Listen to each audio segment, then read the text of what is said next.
How to set up direct deposit with Credit Karma Money. First of all, open your web browser and go to the official Credit Karma website. Log in using your registered email address and password.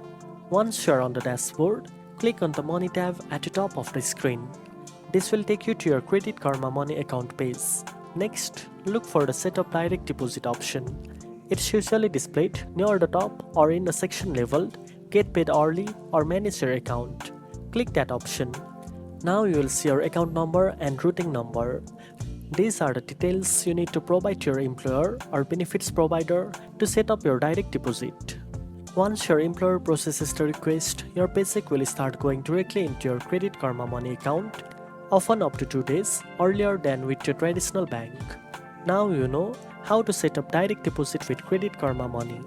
If you found this video helpful, don't forget to like, share and subscribe for more financial tips. Thanks for watching and I'll see you in the next one.